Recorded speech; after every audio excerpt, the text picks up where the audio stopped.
Welcome. Find a comfortable position. Perhaps you're already lying down. Perhaps your pillow is just the right temperature on the side you have chosen. Perhaps the blanket is pulled up to exactly the right height. That is good. That is very good. There is nothing you need to do right now. There is nowhere you need to be. There is only this quiet story about people who lived a very long time ago and did very specific, very ordinary jobs day after day in a world that was in many ways quite similar to ours, in that people woke up in the morning and had to go and do something before they could go back to sleep again. This is a story about the Middle Ages. The Middle Ages lasted for a very long time. Historians generally agree that the Middle Ages began around the 5th century and ended sometime around the 15th century, which means they lasted for approximately 1,000 years, which is a very long time for anything to last, including an age. During those 1,000 years, a great many people were born and those people grew up. And when they grew up, they needed to find something to do with their time. Most of them became farmers because farming was the most common thing to do, and it needed doing constantly. But some of them did other things. Some of them did quite unusual things. And it is those unusual things that we are going to talk about tonight in a calm and unhurried way, because there is no rush, and the details of these old jobs are exactly the kind of steady, reliable information that can help a mind settle down and stop thinking about anything urgent. So let us begin. Chapter 1. The Larderer. The first job we're going to discuss is the larderer. The larderer was a person who was in charge of the larder. The larder was a room in a large household, typically a castle or a manor house, where food was stored. The word larder comes from the old French word for lard, which was the rendered fat of pigs, and lard was one of the most important things a household could have, because lard was used for cooking, for preserving other foods, for waterproofing leather, for greasing cartwheels, and for a number of other purposes that we will not go into right now, because they are not particularly interesting, and we are here to sleep, not to become experts on medieval fat. The larderer's job was to keep track of everything in the larder. This sounds simple. In practice, it was a job that required a great deal of patience and attention to detail, which are two qualities that are very good to think about when you're trying to fall asleep. Because patience is calm and attention to detail is steady, and together they make a picture of someone sitting quietly in a cool stone room, counting things. The larder in a large medieval household could contain quite a lot of things. There would be salted meat, which came in large barrels or hung from hooks in the ceiling. There would be smoked fish wrapped carefully in cloth. There would be dried herbs bundled together and hung from beams. There would be wheels of hard cheese sitting on shelves, each one needing to be turned regularly so that it did not develop an uneven rind. There would be pots of honey sealed with wax. There would be dried beans and lentils in sacks. There would be preserved fruits packed in sugar or honey. There would be barrels of pickled vegetables. There would be barrels of salted butter. And there would be lard, of course, because the room was named after the lard, and it would be strange to have a larder without any lard in it.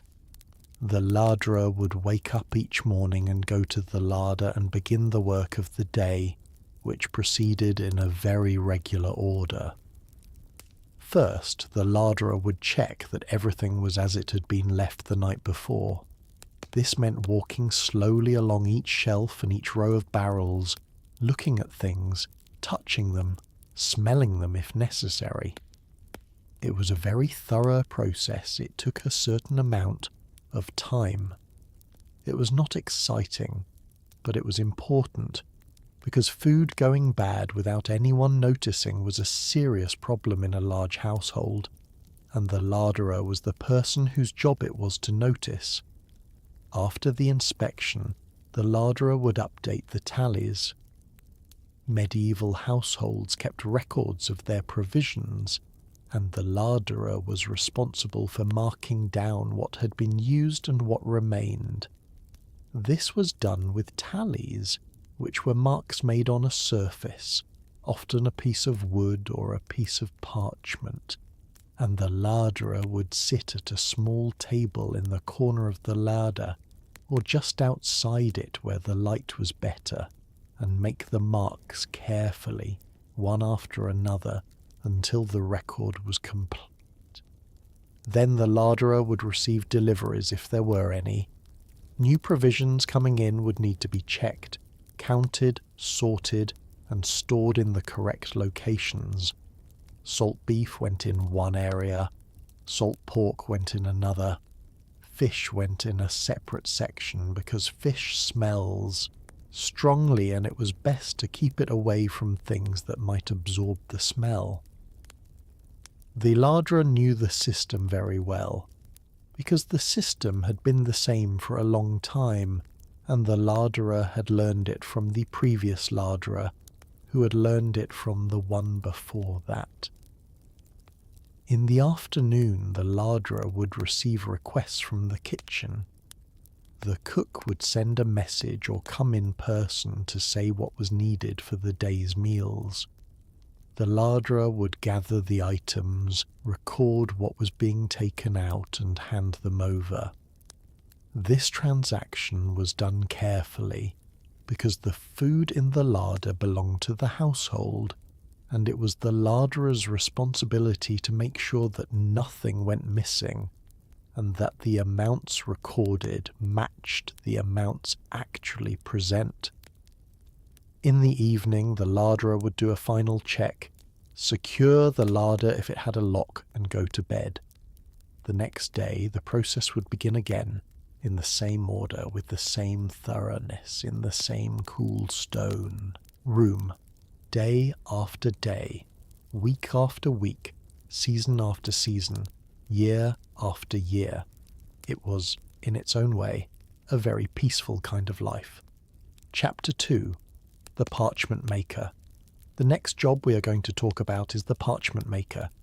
Parchment was the material on which most important documents and books were written during the Middle Ages, before paper became widely available. Parchment was made from animal skin, usually the skin of sheep or goats, though calf skin was considered the finest quality and was called vellum. The process of making parchment was long and involved many steps, each of which needed to be done carefully and in the right order, and it is exactly this kind of long, methodical process that is very good to hear about when you're trying to fall asleep. The parchment maker began with fresh animal skins. These skins were first soaked in a solution of water and lime for several days. The lime had the effect of loosening the hair and the outer layers of the skin, which then needed to be removed. After the soaking period, the parchment maker would take the skin out of the lime bath and stretch it out on a wooden frame called a hearse. The hearse had small pegs or cords around its edges, and the skin would be attached to these and pulled tight.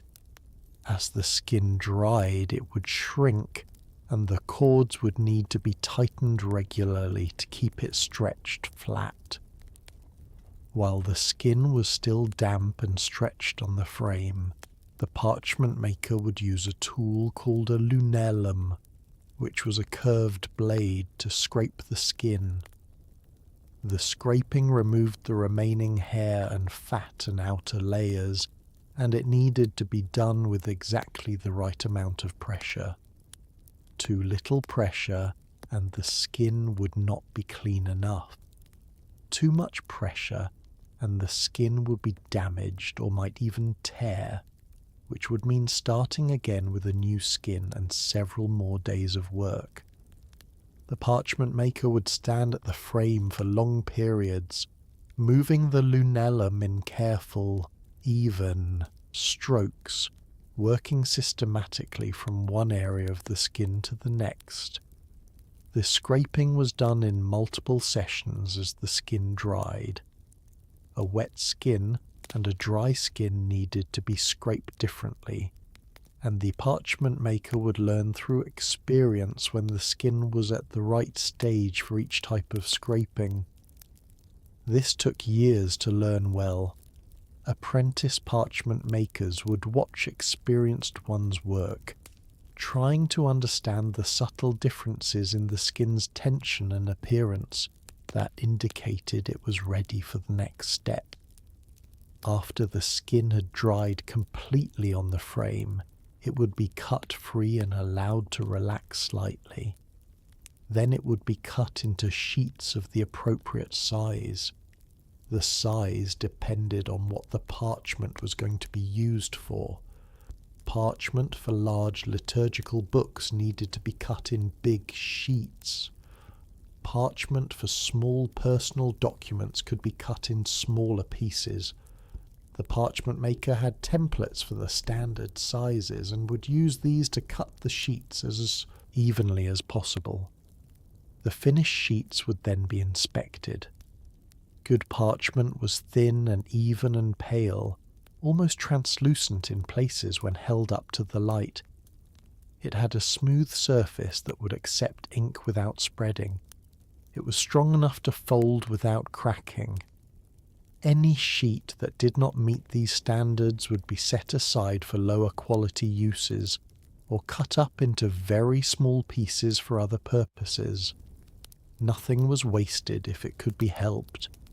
The parchment maker would bundle the finished sheets together, wrap them in cloth to protect them from dust and dampness, and deliver them to whoever had ordered them. Monasteries were among the biggest buyers of parchment, because monks copied manuscripts and needed a steady supply, but notaries, lawyers, merchants and landowners also used parchment for their documents, so there was always work for a skilled parchment maker in a town of any size. The smell of the parchment maker's workshop was distinctive. The lime baths had a sharp chemical smell. The drying skins had their own smell, which was not exactly unpleasant, but was very specific and not like anything else. The workshop was usually located at the edge of town, away from the market and the food sellers, for reasons that should be obvious. The parchment maker would become so accustomed to the smells of the workshop that they stopped noticing them, in the same way that you stop noticing the sounds of your own house at night. Chapter 3. The Gong Farmer. We come now to a job that is perhaps the most famous of the unusual medieval jobs, at least among people who enjoy learning about the more overlooked aspects of history. That job is the Gong Farmer, and the Gong Farmer's job was to clean out privies. A privy was a medieval toilet, and the waste from the privy collected in a pit underneath it, and that pit needed to be emptied regularly, and the person who did that emptying was the Gong Farmer.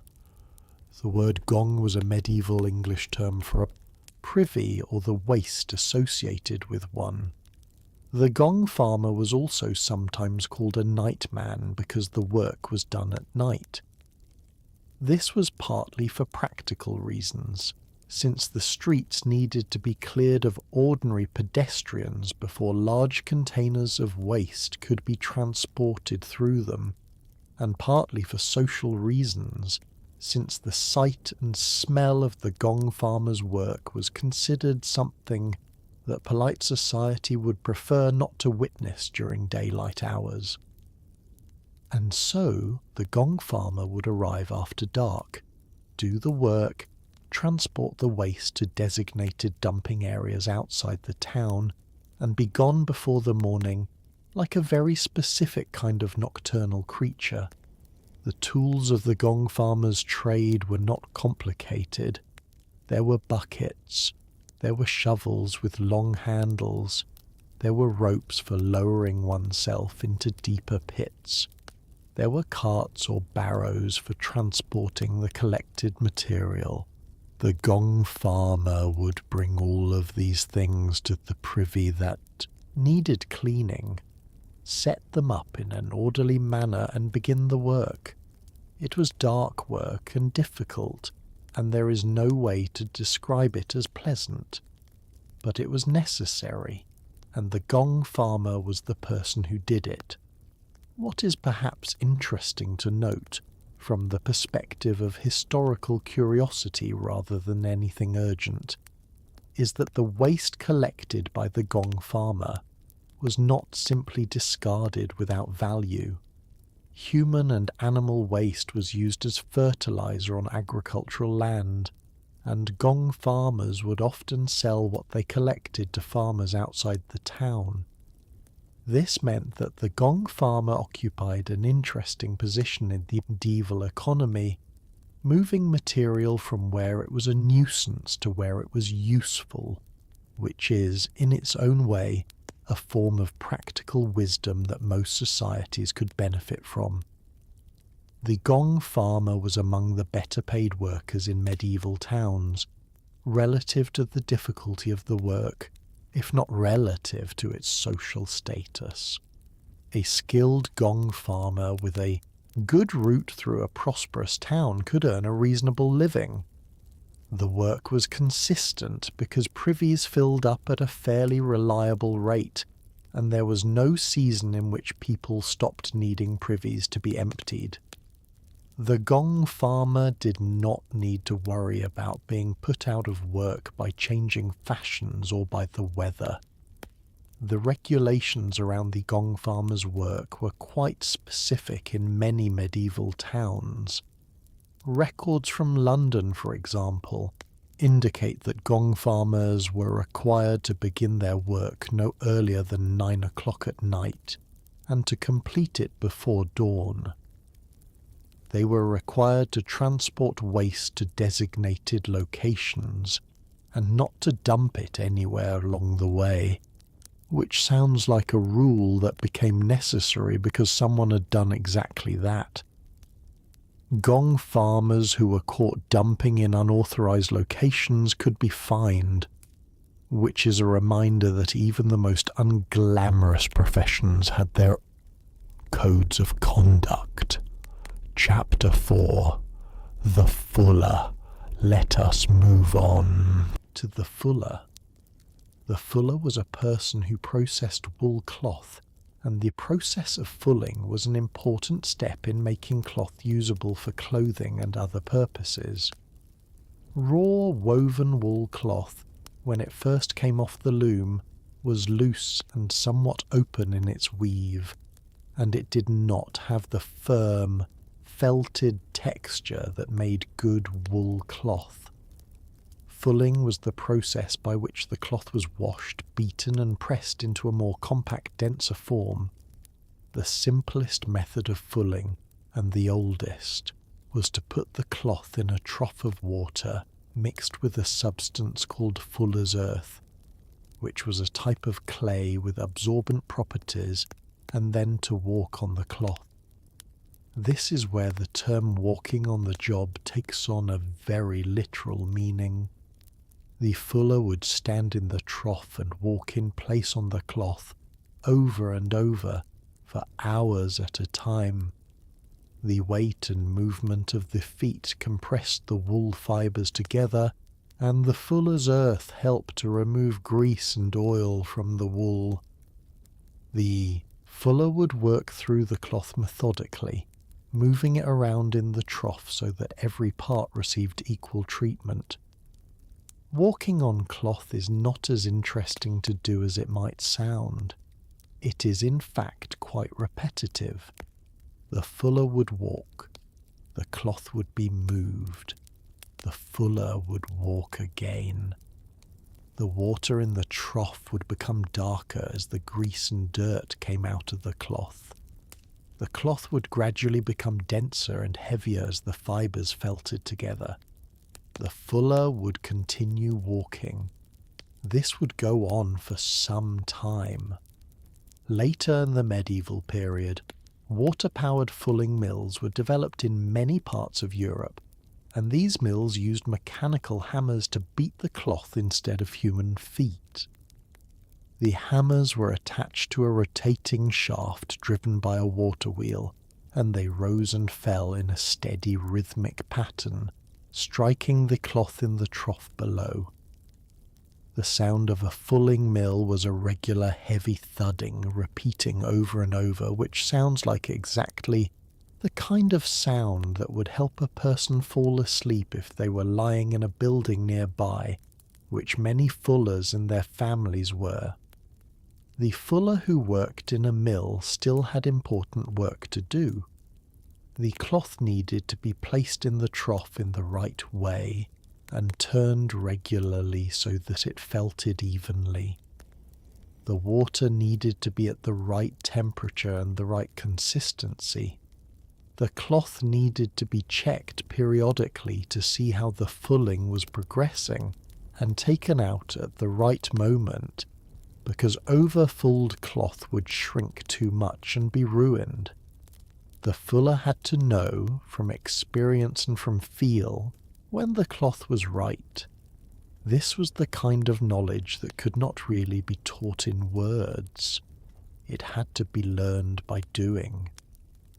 After fulling, the cloth needed to be stretched back to its correct dimensions.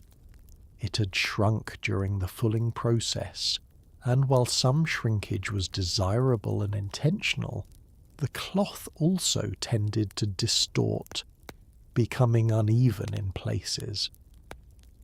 The fuller would stretch the cloth on a frame called a tenter, using hooks to hold it in shape while it dried. The phrase on tenterhooks, which you may know as an expression meaning to be in a state of anxious suspense, comes from this process. Cloth on the tenter was under tension, held by the hooks, waiting. It is, in retrospect, a somewhat dramatic metaphor for a very routine step in the cloth-making process. When the cloth had dried on the tenter, it would be inspected, folded, and prepared for the next stage of its journey, which would involve a different worker doing a different specific job. The cloth trade in medieval Europe was like this: a long chain of specialized workers, each doing one step of the process, passing the material along, never seeing the final product that their individual work contributed to. Chapter 5. The Alchemist's Assistant. Now, you might be thinking that an alchemist sounds exciting, because alchemy was about trying to turn base metals into gold, and turning things into gold sounds like the opposite of boring. But the reality of being an alchemist's assistant was not nearly as exciting as the theory suggests. The reality involved a great deal of waiting and cleaning and making careful notes, and doing the same things over and over in slightly different ways to see if this time perhaps something different would happen. It very rarely did. The alchemist's assistant would arrive at the laboratory, which was typically a room in the alchemist's house or in the basement of a building, filled with furnaces and bellows and crucibles and various kinds of glassware, and an enormous number of substances in jars and pots and bags, all carefully labelled in the alchemist's own system of notation. The first task of the day was to check the furnaces. Alchemical experiments often required materials to be heated for very long periods, and the furnaces needed to be kept at specific temperatures. The assistant would check each furnace, add fuel if necessary, adjust the vents to regulate the heat, and note the state of the fire in a log. Then the assistant would check the experiments that had been running overnight. This might mean looking through the glass of a sealed vessel to see what colour the material inside had become.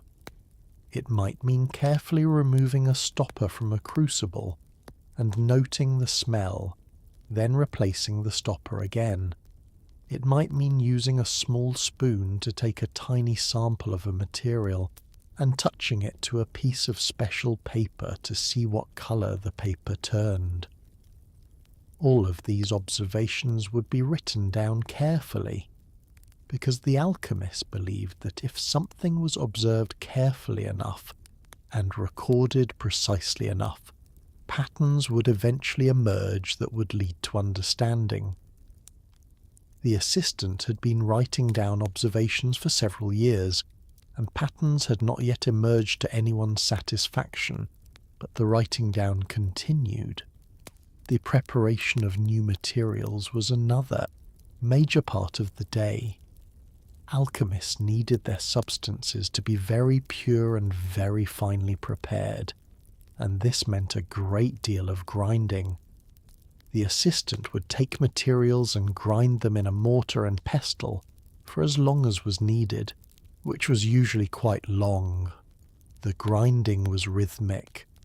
It was quiet in the way that repetitive sounds are quiet, filling the room with a constant background noise that after a while you stopped hearing as a separate sound, and it just became part of the room, like the hiss of the furnace and the occasional small pops and crackles from the hot coals. Cleaning was also important. Alchemical vessels needed to be very clean because any contamination could affect the results of an experiment. The assistant would wash glassware carefully with water and sometimes with vinegar, rinse it thoroughly, dry it, and put it away. This took a portion of every day. It was careful work because the glassware was expensive and difficult to replace. The assistant would hold each piece up to the light from the window before putting it away, turning it slowly, checking for any residue or cloudiness. When everything was clean and clear, it would be put on the shelf in its designated place. The alchemist's assistant might also be asked to copy documents. Alchemists accumulated a great many texts, both their own notes and copies of text by other practitioners that circulated through the alchemical community. Copying these texts required careful, neat handwriting and a willingness to copy things that did not entirely make sense, because alchemical texts were often written in deliberately obscure language. The assistant would copy word by word, making the letters as clear and regular as possible, without necessarily understanding what was being copied and without being expected to. Understanding was the alchemist's job. Copying was the assistant's job.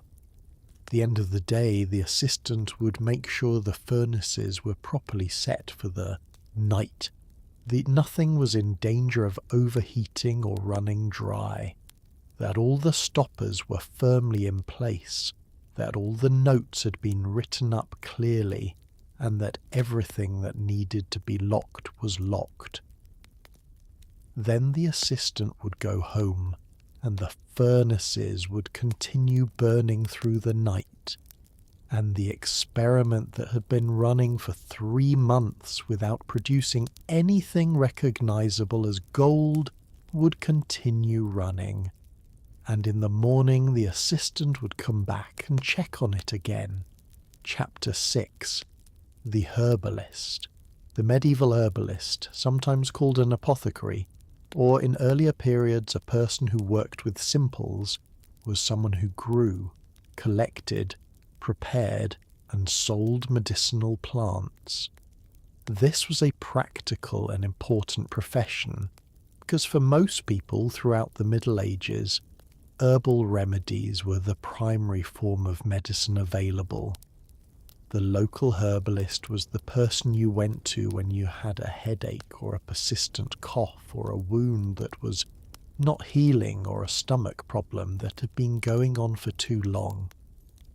The herbalist's day often began very early, especially in summer, because many medicinal plants needed to be collected in the morning when the dew was still on them, or before the sun had been on them too long.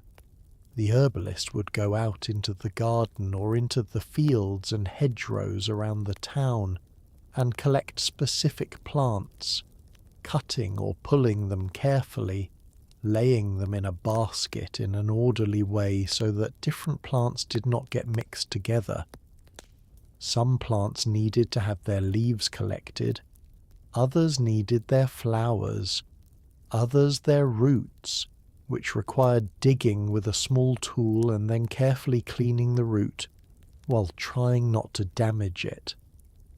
Others needed their bark or their seeds or their berries. The herbalist knew a great deal about which plants were which. This sounds simple, but it is actually quite demanding knowledge, because many plants look similar to each other, and a plant that is medicinally useful at one stage of its growth might look quite different from how it looks at another stage, and some useful plants look similar to useless or harmful ones.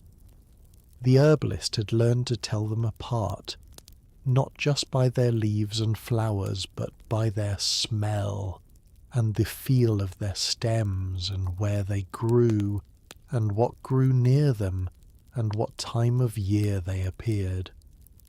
This knowledge had been accumulated over years of walking in the same fields and gardens, looking at the same plants in all their different stages, learning them slowly and thoroughly. Back at the workshop, the collected plants would be processed. Some would be hung in bundles from the ceiling beams to dry. The workshop of a herbalist often had a low ceiling hung with dozens of bundles of drying plants, which gave it a particular atmosphere, dim and slightly fragrant, with the soft sound of the bundles rustling occasionally in any draught that came through. Other plants would be pressed between cloths to dry flat. Others would be put directly into pots with water or with oil or with vinegar or with wine and heated gently to extract their properties. The preparation of different remedies was a separate process from the collection. Making a poultice was different from making a tincture, which was different from making a dried powder, which was different from making an infused oil. Each type of preparation had its own method and its own timing, and the herbalist had to keep track of many different things at different stages simultaneously. This required a good memory and a good system of organization, which most herbalists developed over years of practice. Customers would come to the herbalist with their problems, described in whatever terms they had available, and the herbalist would listen and ask questions and eventually provide something from the stock of remedies. Some of what the herbalist provided genuinely helped, because some medicinal plants do have genuine effects, and we know this now because some of them have been studied carefully and their active compounds identified. Others helped because people believed they would help, which is also a real effect. Others did nothing in particular, but also did nothing harmful. The herbalists did their best with the knowledge they had, which is the most that can be said of any practitioner of any kind. Chapter 7. The Tanner. The tanner was the person who turned animal hides into leather. Leather was essential to medieval life in a way that is difficult to fully appreciate from our current perspective, where it is used mainly for shoes and bags and belts and the seats of certain expensive cars. In the Middle Ages, leather was used for shoes, certainly, but also for saddles and harnesses, for straps and buckles, for sword scabbards and sheaths, for bags and pouches, for water carriers, for the covers of books, for the strings of some musical instruments, for hinges on small boxes, for the stretched covering of drumheads, for some types of armour, and for many other purposes besides. Leather was needed everywhere and in large quantities, and the tanner was the person who made it. The tanner worked with hides, which came from animals that had been slaughtered, usually at a butcher's or at a farm. The fresh hide still had flesh and fat on the inside surface, and hair on the outside, and both of these needed to be removed before the hide could be tanned. The removal of the hair was done by soaking the hide in a lime solution, as we mentioned briefly in the section about the parchment maker, because both trades began with the same basic step of loosening the hair from the skin with lime. After soaking, the hair would be scraped off using a curved blade, and then the flesh side would be scraped clean as well. The actual tanning was done by soaking the cleaned hide in a liquid containing tannins, which are compounds found in certain plants. Oak bark was the most commonly used source of tannins in medieval Europe, and the tanning process using oak bark was a slow one. The hides would be placed in pits filled with a solution made by soaking oak bark in water, and they would remain in these pits for a very long time, sometimes for more than a year, being moved periodically to new pits with fresh tanning solution. During this time, the tannins would gradually penetrate the hide and bind with the proteins in the skin, turning it into a stable, flexible material that would not decay and would resist water. The tanner's yard, where all of this took place, was a busy and smelly place. There were pits of lime solution and pits of tanning solution, and the smell from both was strong and distinctive. This is the reason that tanneries, like parchment makers' workshops, were typically located at the edges of towns and near rivers if possible, because running water was useful for rinsing and soaking, and the distance from the centre of town meant that fewer people had to smell the work being done. The tanner spent the day moving around the yard, checking the hides in the various pits, moving them if they needed moving, adding fresh tanning solution, removing hides that had been in long enough, rinsing them in clean water, stretching them on frames to dry. It was physical work, requiring lifting and carrying of heavy wet hides, and standing for long periods, and being outside in all weathers, because the pits were outdoors or in open sheds. In winter, the cold water was very cold, and the tanner would keep working anyway, because the hides needed tending regardless of the temperature. When the hides had been tanned and dried, they would be treated further to make them supple. This might involve rubbing them with tallow or with oil, and then working the leather by hand or with tools to soften it. The finished leather would be smooth and flexible, with a characteristic smell that was very different from the smell of the tanning yard, a cleaner, deeper smell that you would recognize if you have ever put your nose close to a well-made leather object. The tanner would sell the finished leather to shoemakers and saddlers and other craftspeople who would make things from it. The tanner's job ended with the production of the leather.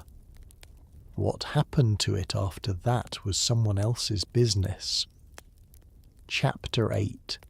The Keeper of the Rolls. In a large medieval household, particularly in a royal or noble household of significant size, there was a person whose job was to keep the rolls. The rolls were records, written on long strips of parchment or paper that were rolled up for storage, hence the name. The keeper of the rolls was responsible for maintaining these records, organizing them, storing them safely, and retrieving them when they were needed.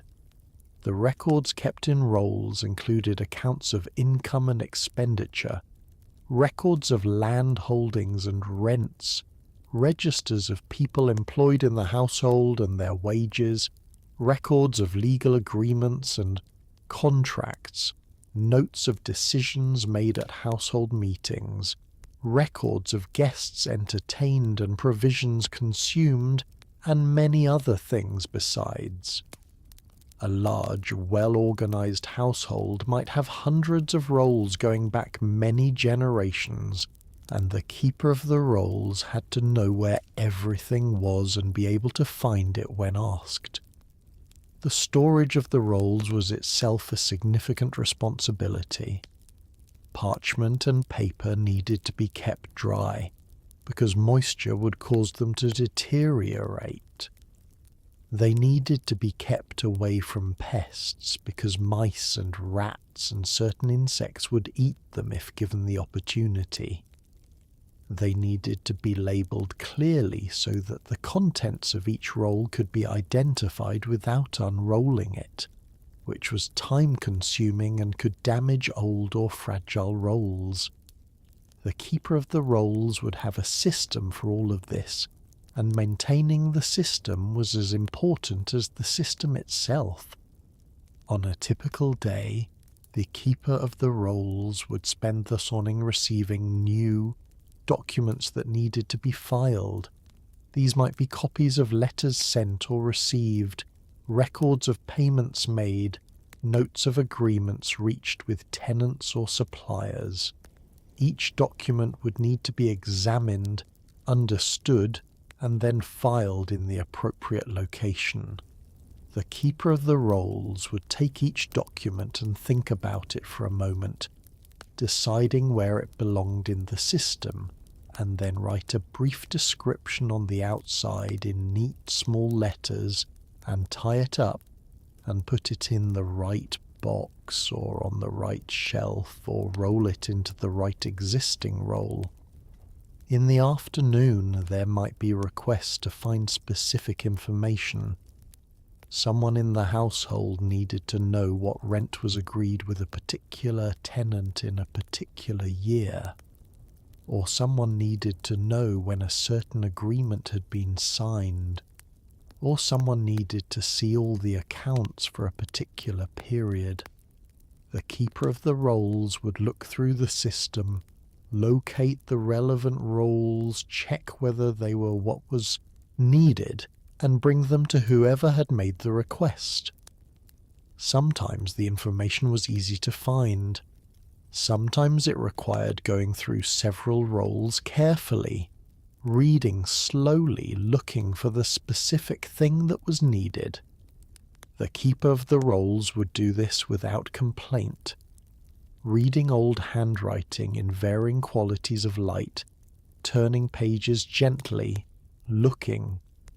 The keeper of the rolls had to have excellent handwriting, because they would also be copying important documents and creating new records.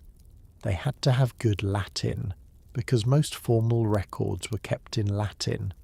They had to have a good memory for the system, even if the system was also written down, because having to look up where everything was in order to find anything would make the job impractically slow. And they had to have the kind of temperament that found satisfaction in order, in things being properly organized and correctly stored, in knowing that everything was where it should be. Chapter 9. The Dyer. The dyer was the person who gave colour to cloth. Before cloth was dyed, It was usually a pale, undistinguished shade, somewhere between off-white and light grey, depending on what kind of fibre it was made from. Dyeing transformed it into something with colour, with visual interest, with the ability to signal something about the status or the occupation or the taste of the person wearing it. In the Middle Ages, colour was important and meaningful, and the dyer was the person who made colour possible. Dyeing cloth was a complex process that required knowledge of many different things. The dyer needed to know which dye stuffs produced which colours. This was not as simple as it sounds, because the colours produced by natural dye stuffs are not always the colours that logic would suggest. Woad, a plant that grows in many parts of Europe, produced blue. Madder root, which is reddish in colour, produced various shades of red and orange. Weld, a yellow-flowered plant, produced yellow. Various combinations of these and other dye stuffs could produce intermediate shades, and the same dye stuff could produce different colours, depending on what the cloth had been treated with beforehand, which brings us to mordants. A mordant was a substance used to help the dye bond to the fibre, and different mordants caused the same dye to produce different colours. Alum, which was the most commonly used mordant, produced one range of shades. Iron mordants produced darker, more muted shades. Tin mordants produced brighter, more vivid shades. The dyer had to know which mordant to use to achieve the colour that was wanted, and the mordanting process needed to be done before the dyeing, which meant planning ahead, which meant having a clear idea of what the finished cloth was meant to look like before the work began. The dye bath itself was prepared by heating water in a large vat and adding the dye stuff. For some dye stuffs, this was straightforward. For others, it was more complicated, requiring specific preparations of the dye stuff, specific temperatures, specific lengths of time. The cloth would be added to the dye bath and left in it, being stirred regularly to make sure it coloured evenly. The dyer would watch the colour developing, lifting a corner of the cloth out of the bath occasionally to check the shade, comparing it to a sample of the intended colour, or simply judging by experience whether it was right. When the cloth had taken on the right colour, it would be removed from the bath, rinsed very thoroughly to remove any excess dye stuff, and then stretched on the tenter to dry, just as the fuller's cloth had been. The colour when dry would be slightly different from the colour when wet, and the dyer knew how to account for this difference, adjusting the darkness of the dye bath to make up for the lightening that happened as the cloth dried. A good dyer produced colours that were even, that matched the sample if there was one, and that were fast, meaning they did not fade quickly when exposed to light and washing. A colour that faded after a few wearings would dissatisfy the customer and reflect badly on the dyer. The dyer's reputation depended on the quality and consistency of their work, and good dyers were valued and sought out. Chapter 10. The Wax Chandler. The wax chandler made candles from beeswax. This is different from the tallow chandler, who made candles from animal fat. Both were important trades, but wax candles were more expensive and considered more refined than tallow candles, and the wax chandler served a different part of the market. Churches used large quantities of beeswax candles, because tradition held that the light of beeswax was the most pure and appropriate for religious settings, and wealthy households preferred beeswax candles, because they burned more cleanly and with less smell than tallow. The beeswax that the wax chandler worked with came from beekeepers who melted the honeycomb after removing the honey and sold the wax. Raw beeswax has a yellowish colour and a pleasant sweet smell, and it is already quite useful in this state, but it can also be bleached to a paler colour by exposing it to sunlight and air for extended periods, which the wax chandler would sometimes do if pale-coloured candles were required. The making of a wax candle could be done in several ways. One method was dipping, in which a wick was repeatedly dipped into a container of melted wax, building up layers slowly. Each dip added a thin layer of wax, and after the layer had cooled and solidified, the wick would be dipped again. This process would be repeated many times, patiently, until the candle had reached the desired thickness. A thick candle might require dozens of dips. The wax chandler working by the dipping method would stand at the wax container, dipping and withdrawing the wick with a steady, regular rhythm, setting the candle aside to cool briefly, picking it up again, dipping it again. It was slow, meditative work. Another method was moulding, in which the melted wax was poured into a mould around a wick and allowed to solidify. This was faster for making many candles at once, because several moulds could be filled at the same time, but it required good moulds and careful pouring and a willingness to wait for the wax to cool completely before removing the candles from the moulds, which could not be rushed. The finished wax candles would be straight and smooth, with a regular diameter from top to bottom, and a clean white or pale yellow surface. They would be stored carefully in a cool place, because heat would cause them to soften and bend. The wax chandler would supply them to customers in quantities ranging from a few candles for a modest household to many dozens for a large church or great house. The church orders were particularly large during certain seasons, when many candles were needed for feast days and ceremonies. The wax chandler also sometimes made decorative candles with patterns pressed into them, or with coloured wax applied in layers.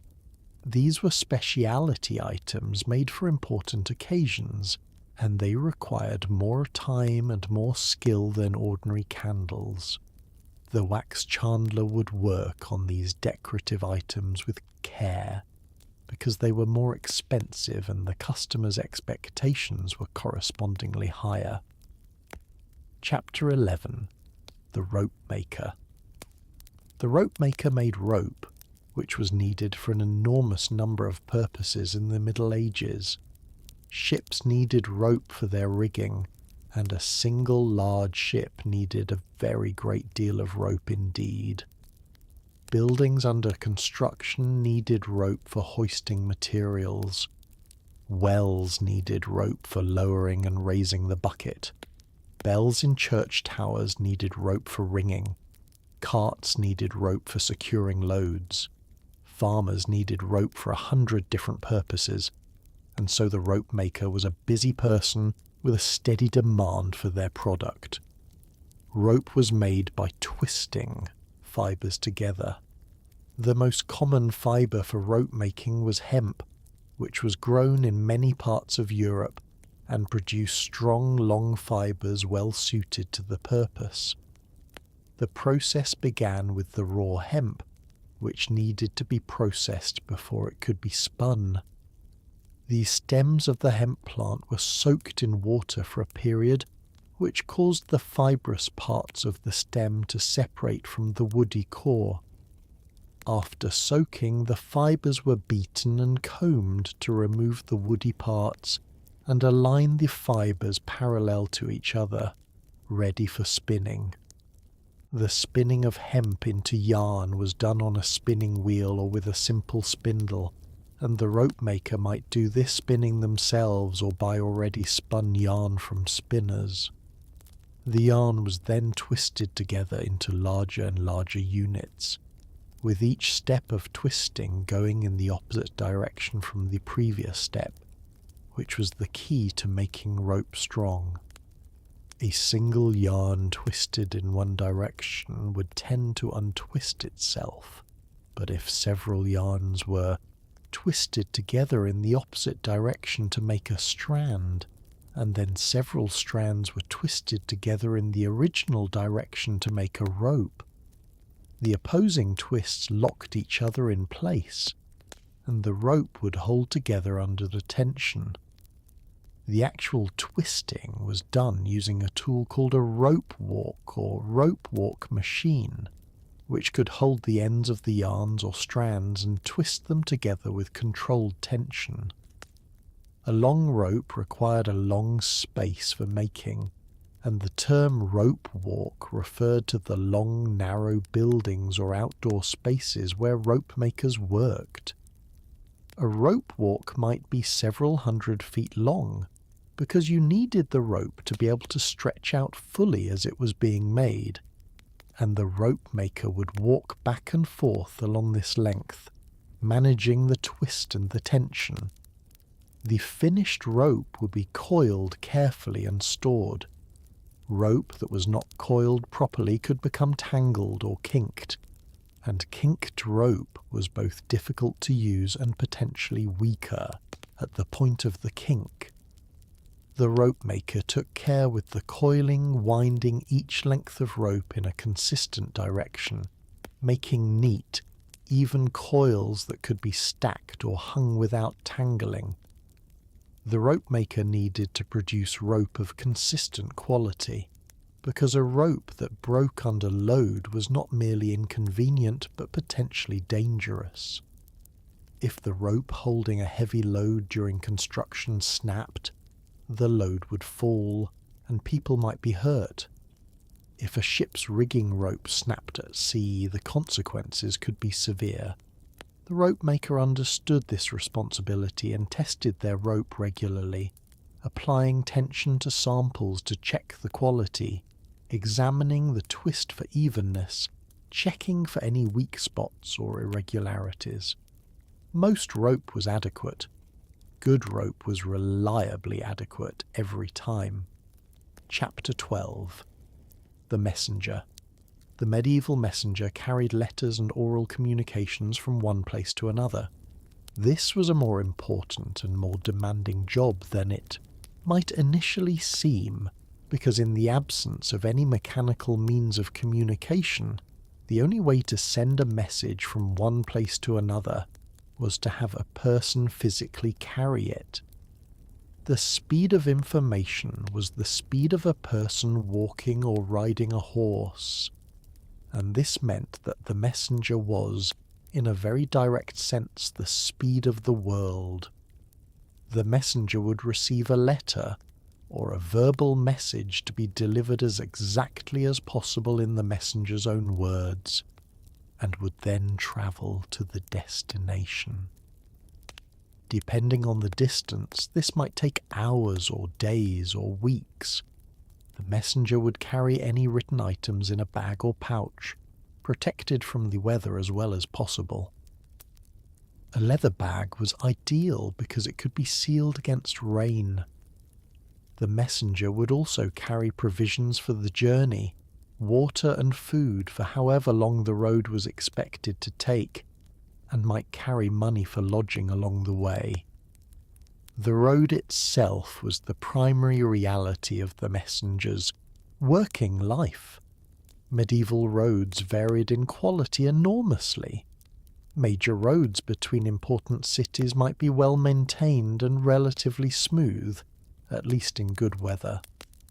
Minor roads between smaller places might be little more than tracks through fields, muddy in wet weather and hard and rutted in dry weather, difficult in both conditions. The messenger walked or rode along these roads for hours at a time, covering the same kind of ground. passing through the same kinds of small settlements, crossing the same kinds of streams. A messenger on foot would cover perhaps 20 to 30 miles in a good day on a decent road. A messenger on horseback could cover more ground, but horses needed rest and feeding, which added complications that walking did not have. The route was important, and messengers developed knowledge of the routes they regularly travelled, knowing which road was better at different times of year, knowing where to find reliable water and lodging, knowing the landmarks by which to navigate. Arriving at the destination, the messenger would deliver the letter or the verbal message, wait for a response if one was expected, and then travel back or on to another destination if the message was part of a longer journey. The messenger's job was not to understand or evaluate the messages they carried, only to deliver them accurately and reliably. This required a good memory for verbal messages, because a message delivered incorrectly was worse than no message at all, and it required a kind of professional neutrality toward the content of the letters, not allowing yourself to be distracted by whatever was in them. The return journey was, for the messenger, essentially the same as the outward journey but in the other direction. The same kinds of roads, the same kinds of weather, the same steady walking or riding, the same passage of miles, the same arriving at the familiar destination after a certain number of hours or days, then rest, and then the next message, and the next journey, along the same roads and new ones through the same seasons and changing ones, until the messenger had walked or ridden many thousands of miles and knew the roads between many places as well as anyone alive. Chapter 13. The Bell Ringer. The bell ringer was responsible for ringing the bells of the local church or cathedral, and this was a job that structured medieval time in a fundamental way. Before mechanical clocks became common, which was not until late in the medieval period, bells were the primary way that time was communicated to the population of a town or village. The bells told people when to get up, when to go to work, when to stop for prayers, when to come home, when to go to sleep. The bell ringer, by ringing the bells, was in a sense the keeper of communal time. A small church might have just one bell, and the bell ringer would ring it by pulling on a rope attached to the clapper or to the wheel on which the bell was mounted. A large cathedral might have many bells, hung in a tower and rung in patterns, and the ringing of these bells was a skilled art that took years to learn properly. But we are primarily interested in the ordinary parish bell ringer, who had a smaller and more straightforward job. The bell ringer would come to the church at set times throughout the day to ring the appropriate bell for the canonical hours, which were the times of day associated with particular religious offices. Prime was the first hour of daylight, terce was the third hour, sext was the sixth, none was the ninth. Vespers was in the evening, compline was at the end of the day. These times shifted with the season as the length of daylight changed, and the bell ringer had to know when each one was and be there to ring the bell at the right moment. The bell ringer might also be responsible for ringing for special occasions. Weddings required bells. Funerals required a different pattern of ringing, a slow and measured toll. Important feast days required festive ringing. The arrival of a notable visitor might call for bells. The bell ringer knew all these different calls and how to perform them, and would be summoned when they were needed. In between the times of ringing, the bell ringer might have other duties associated with the church, sweeping and cleaning and keeping things in order. But the primary responsibility was the bells, and the bell ringer would arrange the rest of the day around the times when the bells needed to ring, not going too far from the church, not getting involved in anything that would prevent getting back in time, always knowing what the next ringing was and roughly how long it was until then. The bells themselves required maintenance. The ropes wore out and needed to be replaced. The wheels and mechanisms needed to be kept clean and well greased.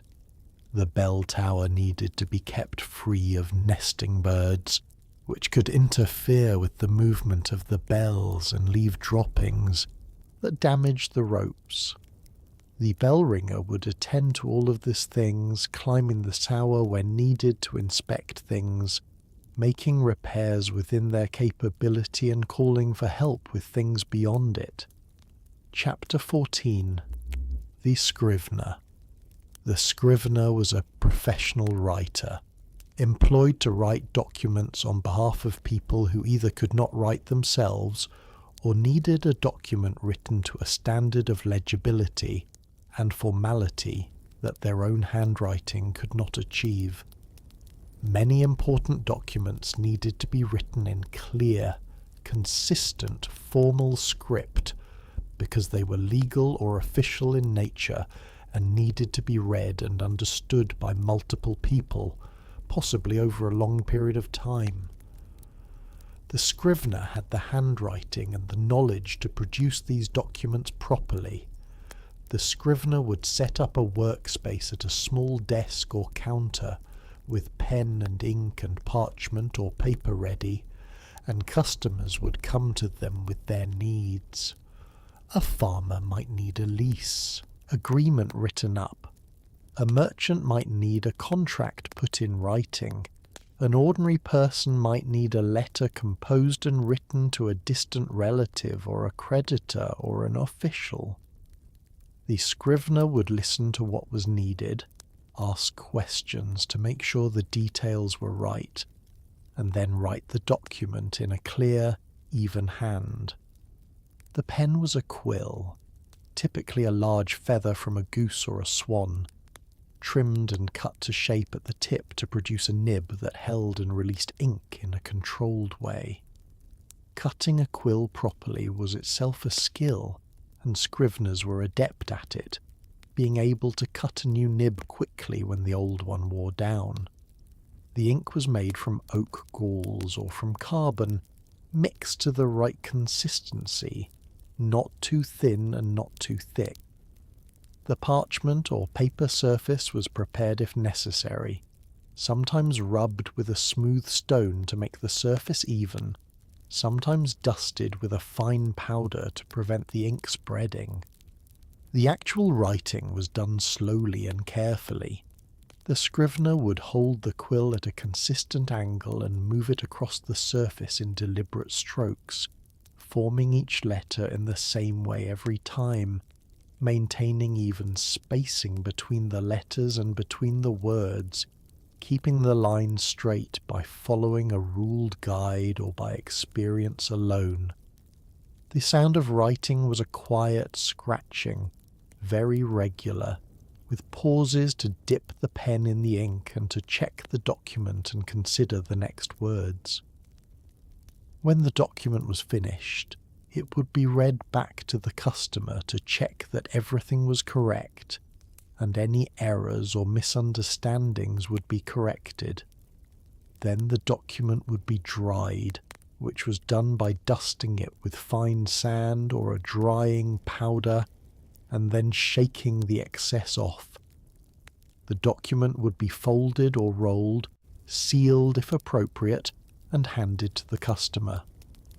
The scrivener would record the transaction in their own record of work done, noting the date and the nature of the document and the fee paid, and then prepare for the next customer. The scrivener's day was full of other people's words, other people's transactions and arrangements and worries and plans, all flowing through the scrivener's hand and onto paper, all translated into the same even regular script, all becoming part of the documentary record of a world that was constantly transacting with itself and needed those transactions written down. Chapter 15. The Miller. The miller ran the mill. In the Middle Ages, nearly every settlement of any size had a mill, because grain needed to be ground into flour before it could be made into bread, and grinding grain by hand was slow and exhausting, and a watermill or windmill could do the same work much more quickly and with much less effort. The mill was therefore a central institution of medieval village life, and the miller was a central figure in the village economy.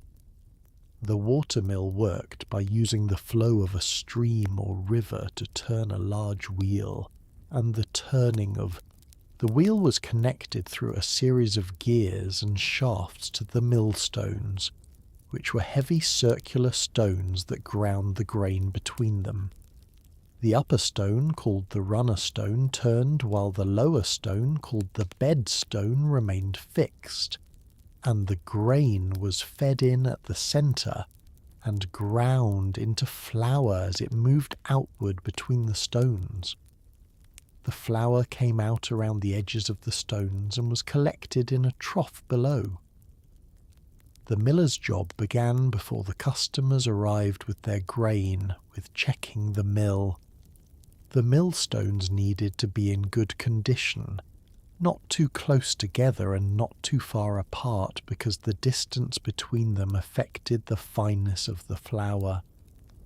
They needed to be dressed regularly, which meant recutting the grooves on their surfaces that channeled the grain and the flour.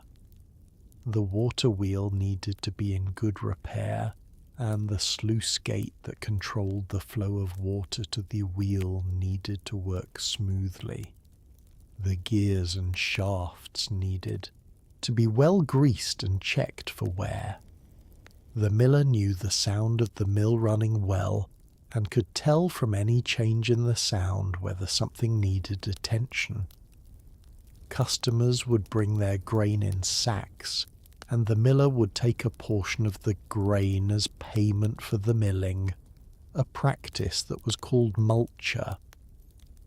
The amount taken as multure was regulated and was a source of occasional dispute, because the miller had some control over how it was measured, and millers had a reputation in medieval literature for being less than perfectly honest about this. Whether this reputation was entirely deserved or somewhat unfair is a matter that we do not need to resolve tonight. The grain was poured into the hopper, which fed it down into the hole in the centre of the runner stone at a controlled rate. The miller adjusted the rate of feeding to suit the grain and the desired fineness of the flour. A slow feed and close stones produced fine flour. A faster feed and wider stones produced coarser meal. The miller watched the process, listening to the mill, making adjustments as needed, ensuring that the flour coming out was the right quality.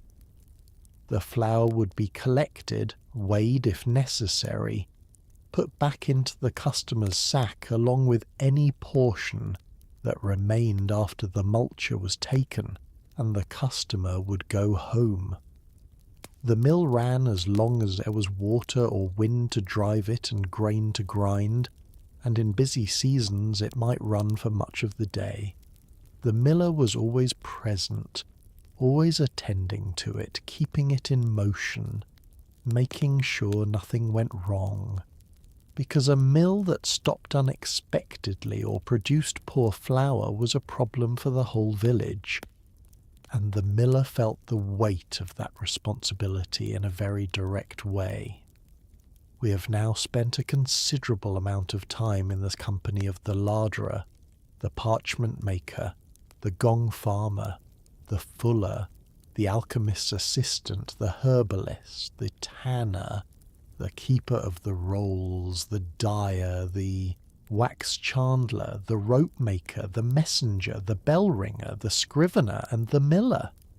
Each of these people went to work every day and did their specific job with the care and knowledge that it required. None of them were doing anything dramatic. None of them were in any hurry. They were all, in their various ways, just doing what needed to be done, in the same places with the same tools on the same schedule day after day. And now there is nothing more that needs to be done. The jobs are finished for today. The larder is locked. The parchment is drying on the frame. The night is quiet. The mill is still. The bells are not ringing. The candles are burning low. The rolls are filed in their proper places. The rope is coiled. The dye has dried on the cloth. The lime pits are undisturbed. Everything is as it should be. You can sleep now. The Middle Ages were a very long time ago, and all of those people rested too every night in their beds in their quiet towns under the same kind of dark sky. The bell ringer slept, the rope maker slept, the larderer slept, the fuller slept, and perhaps dreamed of the sound of hammers falling in a steady rhythm, which is a sound that is very like rain. And rain is a sound that can carry a person very gently into sleep. Everything is quiet. Everything is ordinary. Everything is exactly as it should be. Rest now. Appendix. Further notes on the daily lives of medieval workers. For those who are still awake, which we hope is very few of you, we offer these additional reflections on the working rhythms of medieval life, provided in the same unhurried spirit as everything that has come before. The medieval working day was shaped primarily by daylight. Before artificial lighting that was adequate for detailed work, there was a strong tendency for work to begin when it was light enough to see what you were doing and to end when it was not. In summer, this meant long working days. In winter, it meant short ones. Workers who needed fire or candles for their work, like the wax chandler and the alchemist's assistant, had somewhat more flexibility. But for most workers, the rhythm of the sun was the rhythm of the working day. Meals punctuated the day. A breakfast before work began, usually simple, perhaps bread and ale, because ale was safer to drink than water in many places and was lower in alcohol than you might imagine. A midday meal, which was the largest meal of the day, eaten when the work paused at midday, sitting down somewhere with food and perhaps other workers, talking about ordinary things. An evening meal after work, lighter again, before sleep. This rhythm of eating and working and sleeping organized the day into manageable sections. The week had its own rhythm, with Sunday as a day of rest and church-going, and the various feast days of the church calendar breaking up the weeks into larger units. There were more feast days in the medieval church calendar than we might expect, perhaps 40 or 50 significant ones in a year, and on feast days work was supposed to stop or at least to slow. Whether it actually stopped depended on the nature of the work. A gong farmer could not stop because the day was a feast day. A fuller could stop the fulling mill if there was enough cloth ready, but might need to keep checking on cloth that was mid-process. The seasons affected everything. Summer meant longer days and more light and more work possible. Winter meant shorter days and more time inside, often in the dark, perhaps doing smaller tasks by firelight or candlelight, perhaps resting more.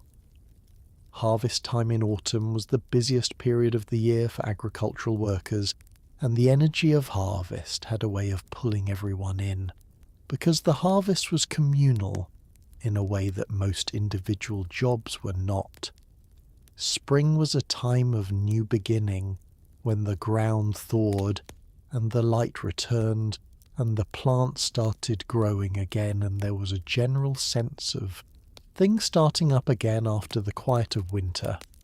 All of these rhythms of day and week and season and year gave medieval working life a quality of regularity that is itself a kind of comfort to think about.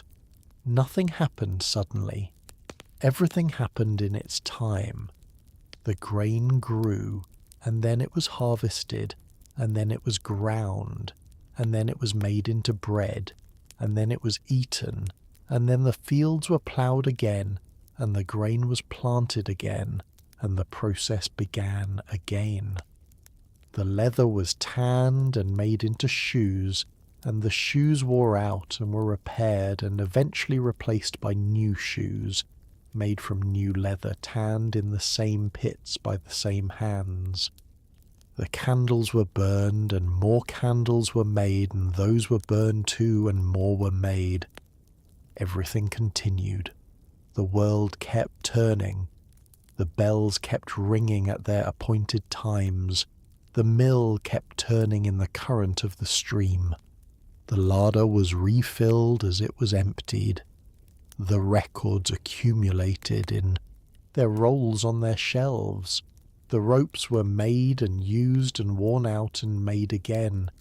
And at the end of each day, all of those workers, the larderer and the parchment maker and the gong farmer and the fuller and the alchemist's assistant and the herbalist and the tanner and the keeper of the rolls and the dyer and the wax chandler and the rope maker and the messenger and the bell ringer and the scrivener and the miller, all of them lay down in their beds in whatever modest dwellings they had, in the darkness or the firelight, and they closed their eyes and they breathed slowly, and the work of the day receded, and they slept, just as you are sleeping now, or very nearly sleeping, or at the very least resting in the particular comfortable stillness that comes from listening for a long time to something slow and steady. The story is over. The Middle Ages are resting. All of those workers are resting, and you can rest too. Good night. The bell has rung, the candle is out, the larder is locked, the parchment is dry, the rope is coiled, the cloth is folded, everything is done. Sleep well. Chapter 16. The Ostler. The ostler was the person who cared for horses at an inn. When a traveller arrived at an inn on horseback, it was the ostler's job to take the horse, lead it to the stable, remove the saddle and bridle, rub it down, water it, feed it, and generally attend to its needs until its owner was ready to travel again.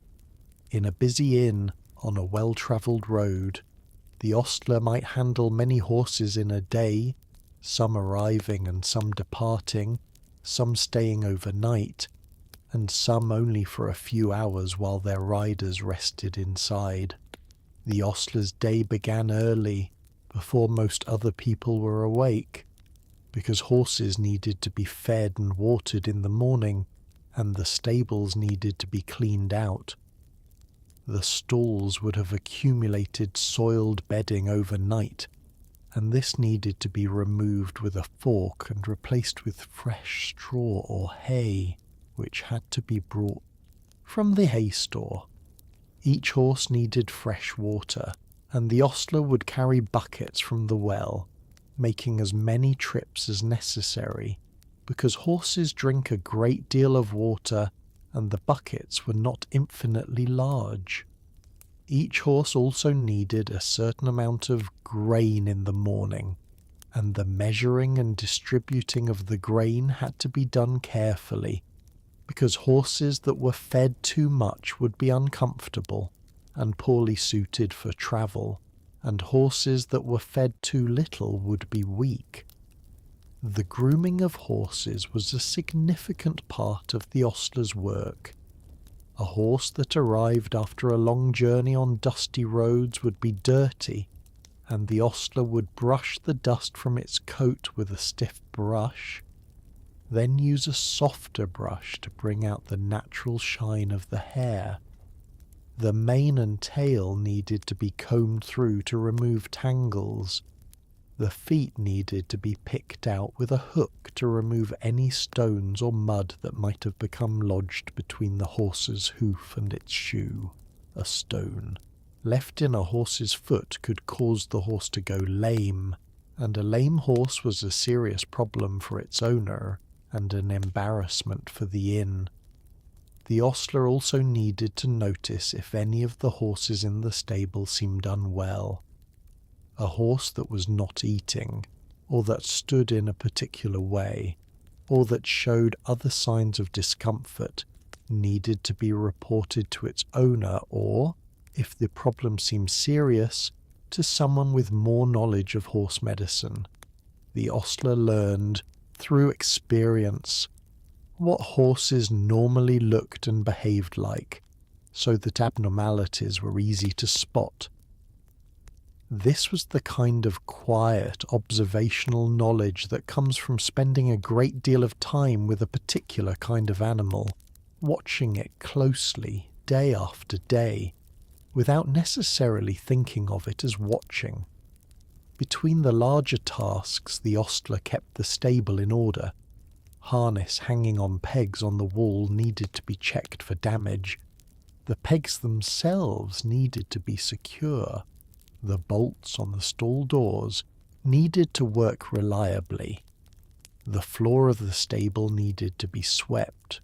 Water troughs needed to be scrubbed occasionally to prevent the growth of things that horses should not drink. Tools needed to be in their places and in good repair. The hay store needed to be monitored to ensure it did not run too low. All of these small maintenance tasks made up a considerable portion of the ostler's day, fitting in around the care of the animals. At night, the ostler would make a final round of the stable, checking each horse one more time, making sure the water was fresh, the stall doors were secure, and the hay racks had enough in them to last until morning. Then the ostler would settle, perhaps sleeping in a small room adjoining the stable or in the stable itself, close enough to hear if anything unusual happened during the night.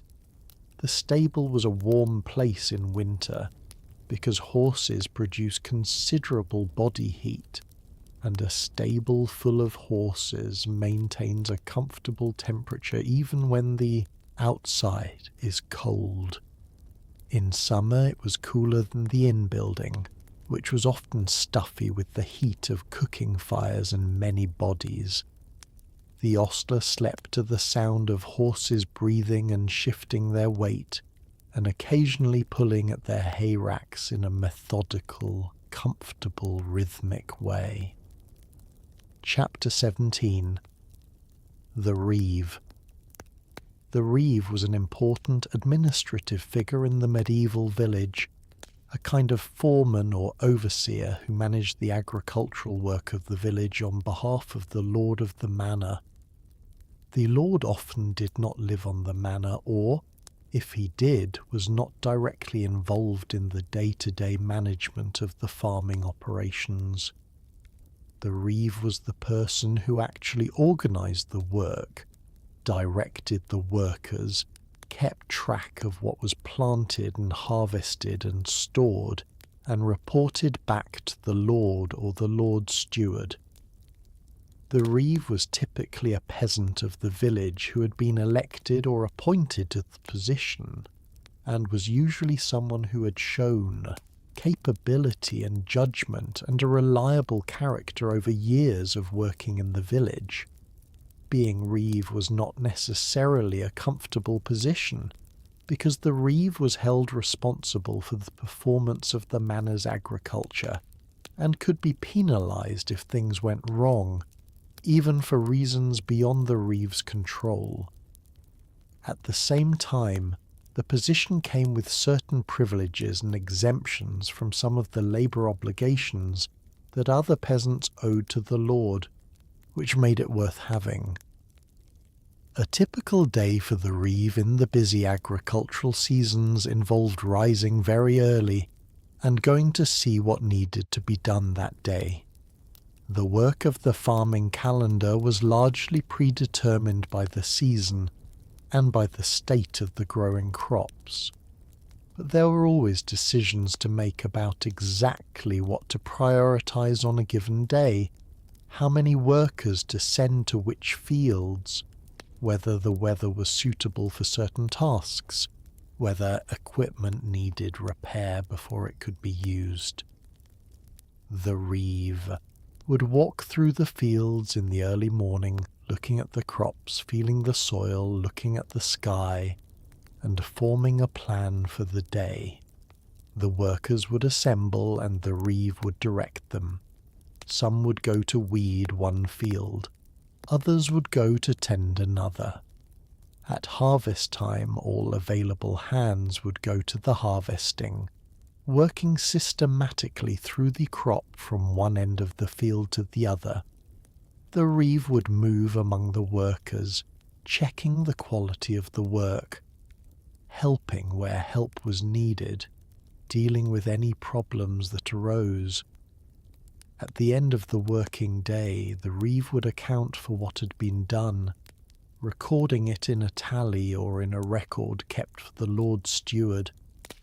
In the quieter seasons, the reeve had administrative tasks to attend to.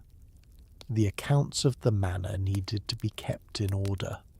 The animals needed to be counted and their condition noted. Repairs to buildings and fences and drainage channels needed to be organised and overseen. Decisions about what to plant in which fields in the coming season needed to be made. The reeve was the person who held in their head the overall picture of how the manor was doing and what it needed, and this required a kind of broad, practical intelligence that was different from the expertise of any single craftsperson, but no less real. The reeve's relationship with the village was complex. The reeve was one of the villagers, had grown up there, knew everyone, was part of the social fabric in the same way as everyone else. But the reeve also represented the lord's interests and had to enforce obligations and standards that sometimes created friction. A reeve who was too lenient would fail in their duties to the lord. A reeve who was too hard would damage their standing in the community and make the work harder, because agricultural work depends on cooperation and goodwill in ways that are not always immediately obvious. The good reeve had to navigate this balance, which required judgment and patience, and an understanding of people as well as of farming. Chapter 18. The Cooper. The Cooper made barrels. Barrels were essential containers in the Middle Ages, used for storing and transporting wine, beer, ale, cider, water, salted fish, salted meat, pickled vegetables, grain, nails, and many other things. A barrel was a carefully crafted object, strong enough to be rolled and stacked, tight enough to hold liquids without leaking, and made to last for years with proper care. The cooper's skill was in fitting the staves of wood together in exactly the right way to make something that would perform all of these functions reliably.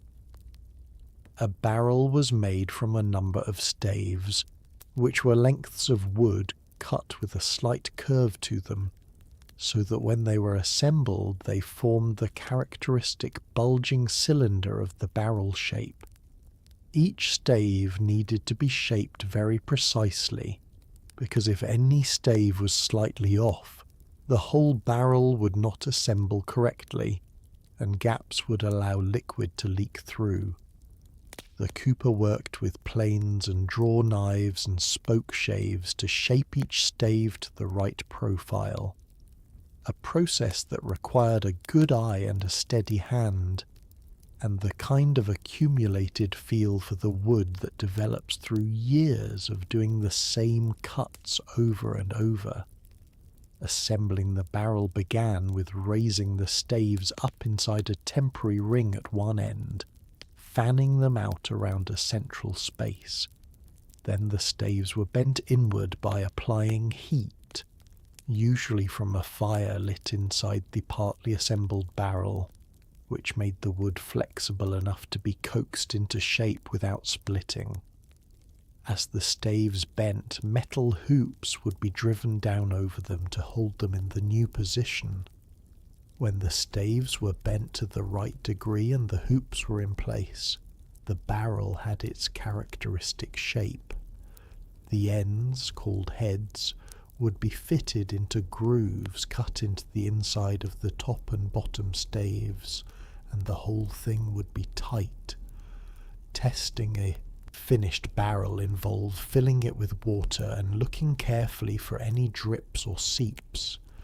If the barrel leaked, the cooper would identify the source of the leak, which might be a stave that was not perfectly fitted or a hoop that was not tight enough, and make the necessary adjustment. Getting a barrel perfectly tight sometimes required patient, systematic work, adding small amounts of material in the right places, driving hoops down more firmly, working around the barrel carefully until every joint was sound. A cooper who sent out a leaking barrel would quickly lose customers, so this final inspection was taken seriously. The cooper also repaired old barrels that had developed leaks or damaged staves. This was in some ways harder work than making new ones, because the barrel had to be partly disassembled, the damaged part replaced, and the whole thing reassembled and made tight again. The wood of an old barrel had often taken on the properties of whatever had been stored in it, which gave it a particular smell, sometimes pleasant, sometimes not, and which affected how it behaved when being worked. The cooper's workshop was full of the smell of wood shavings and of the various substances that had been stored in the barrels brought in for repair. The floor was usually covered in curling shavings of wood, soft and pale and very slightly fragrant, the result of all the planing and shaping work. The tools on the walls and bench were specialized to the cooper's work, different from the tools of a general carpenter, adapted over generations to the specific curves and angles and joints that barrel making required. Chapter 19. The Cordwainer.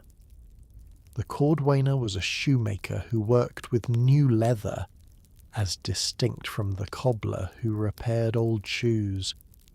The distinction between the two was important in the guild structure of medieval towns, where different trades had carefully defined boundaries of their work and were not supposed to cross into each other's territory. The cordwainer made new shoes, the cobbler fixed them. These were, in principle, entirely separate professions. The cordwainer began with leather, which came from the tanner. Good shoe leather needed to be of the right thickness and flexibility for the part of the shoe it was going to be used for. The upper, which was the part of the shoe that covered the top of the foot, needed to be thinner and more supple. The sole, which took all the wear from walking, needed to be thicker and harder. The cordwainer would select different parts of the hide for different parts of the shoe, knowing which areas of a hide tended to produce the right properties for each use. The making of a shoe began with measuring the customer's foot. or if the shoes were being made for stock rather than to order, using a last, which was a wooden form in the shape of a foot. The last defined the shape of the shoe and held the parts in the right relationship while the shoe was being assembled. The cordwainer would cut the pieces of leather according to patterns, fit them around the last and stitch them together with strong linen thread, using a curved needle and a steady, even stitch. The stitching needed to be tight and consistent, because loose or uneven stitching would cause the shoe to wear unevenly and fail sooner than it should. The sole was attached last, being stitched or pegged to the upper, or in some constructions turned and stitched in a way that put the seam on the inside, where it would not be worn through by contact with the ground. When all the stitching was done, the shoe would be removed from the last, checked for any problems, and finished. Finishing might involve trimming any rough edges, burnishing the leather to smooth and slightly polish it, and applying a dressing to feed and protect the leather. The cordwainer made many pairs of shoes year after year, each pair going through the same sequence of operations, each pair spending a certain number hours on their bench, and the last before being finished and handed over to whoever had ordered them or bought them from stock. Children's shoes wore out faster than adults, because children grew, and also because children used their shoes more energetically than adults typically did. Wealthy customers might want shoes made from finer leather or with decorative details, which required additional time and skill. But the basic process was the same for every pair: measure, cut, fit, stitch, sole, finish. The cordwainer's hands were strong from years of working with leather and awl and needle, and slightly calloused in specific places from the specific pressures of the tools. The smell of leather was the constant background of the workshop, mixed with the smell of the wax used on the thread and the oil or dressing used to finish the shoes. It was a familiar, comfortable, specific smell, the smell of the work, inseparable from the work itself. Chapter 20. The Salter. The Salter dealt in salt, which was one of the most important commodities in the medieval world. Salt was needed to preserve food, which in the days before refrigeration was the primary means by which food could be stored for the winter, or transported over long distances. Meat and fish that were salted would keep for months or even years. Without salt, much of the food produced in summer would be inedible by winter. The salt trade was therefore not a luxury but a necessity, and the salter who managed and distributed it was performing an essential economic function. Salt came from different sources depending on where you were. In coastal areas, salt was made by evaporating seawater in shallow pans, a process called salt panning. The seawater would be admitted to the pan, and then the sun and wind would evaporate the water, leaving behind the salt, which would be collected, dried further if necessary, and packed into sacks or barrels. In some parts of Europe, salt was mined from underground deposits, left by ancient seas, and this rock salt would be cut out and processed at the surface. In other places, brine springs produced naturally salty water that could be evaporated to yield salt in the same way as seawater. The salter in a town or city was typically a merchant rather than a producer, buying salt from wherever it was produced and selling it to customers who needed it. The quantities involved were substantial. A household that was going to salt enough pork and fish to last through the winter needed a considerable amount of salt, measured not in pinches but in pounds or stones. A large institution like a monastery or a castle household needed correspondingly larger amounts. The salter would buy in bulk, store it in a dry place where it would not absorb moisture from the air and become clumped and hard to use, and sell it in the quantities that customers needed. The work of the salter was largely the work of managing a supply of a commodity, knowing when to buy, knowing how much to keep in stock, knowing how to price it fairly while still making a living, knowing which customers were reliable and which needed more careful attention. It was, in many ways, the work of any merchant dealing in a necessary staple, and it shared the qualities of steadiness and routine that characterized most medieval trades. The salt was bought, the salt was stored, the salt was sold, more salt was bought, the cycle continued. A salter who dealt in fish salt might also have a more active role in the salting process itself, packing fresh fish into barrels with alternating layers of salt, fitting as many fish as possible into each barrel without crushing them, filling the gaps with enough salt to ensure the fish were properly preserved. The packing needed to be done systematically, laying the fish in even layers, distributing the salt evenly, making sure nothing was missed. When the barrel was full, it would be headed up, sealed and labelled, and it would be ready to travel or to be stored until needed. Chapter 21. The Pardoner. The pardoner was one of the more unusual figures of the medieval ecclesiastical world. A pardoner was a person who sold indulgences, which were documents issued by the church that were believed to remit the temporal punishment associated with sins that had already been confessed and forgiven. The theology behind indulgences was complex, and is not something we need to go into in detail right now, because complex theology is not the most effective inducement to sleep. What concerns us more is the day-to-day reality of what a pardoner actually did.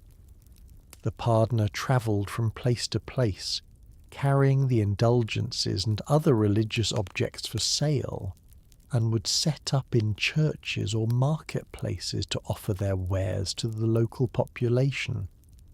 The pardoner might also carry relics, which were objects associated with saints that people could pay to touch or venerate. Whether these relics were genuine was a question that contemporaries were not always able to answer with certainty, and which we are not going to attempt to answer tonight. The pardoner's pitch to potential customers was essentially an argument that purchasing an indulgence or paying to venerate a relic was a spiritually beneficial act that would improve one's situation in relation to the church's teachings about purgatory and the afterlife.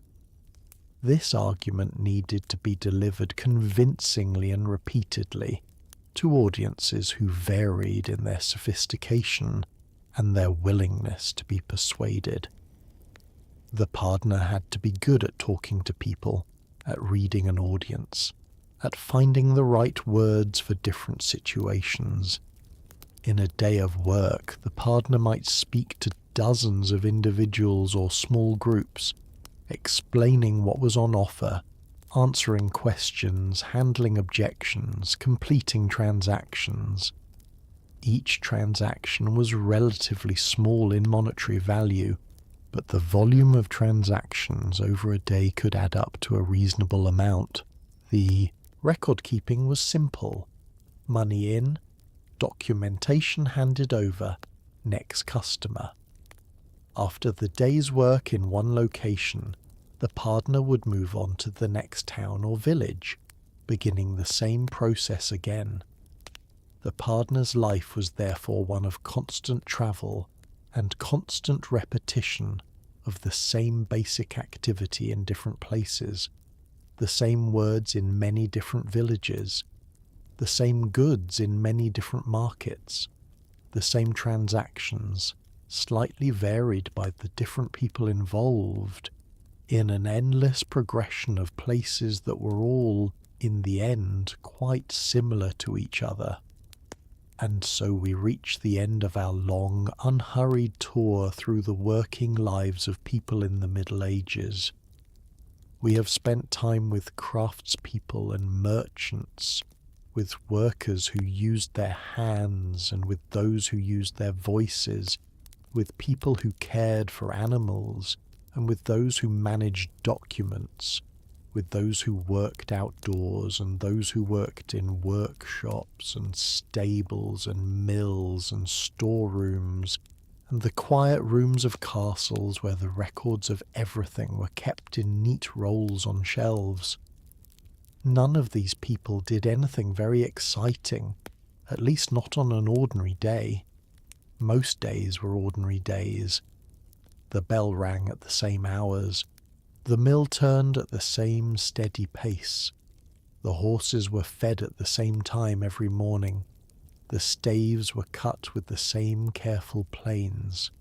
The thread was waxed and threaded through the same curved needles. The same buckets were carried to the same troughs. The same paths were walked to the same fields for the same work.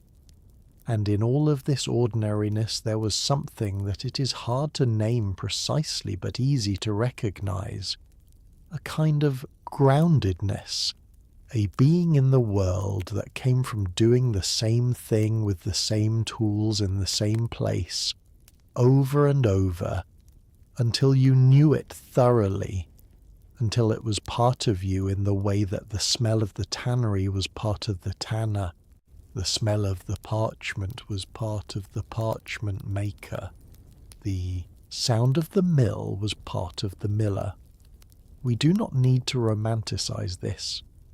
Medieval working life was hard and often cold and sometimes hungry and frequently short. But in its rhythms and its specificity and its dailiness, it had a quality of settled solidity that is genuinely restful to contemplate, like a stone wall that has been there for 500 years, doing nothing dramatic, simply being a wall, reliably and thoroughly. The rope holds, the barrel doesn't leak, the flour is fine, the parchment is smooth, the leather is supple, the cloth is even, the candle burns cleanly, the bells ring at their proper times, the records are in their proper places, the grain is ground, the horses are fed, the rolls are tied, everything is in its proper place. You are in your proper place.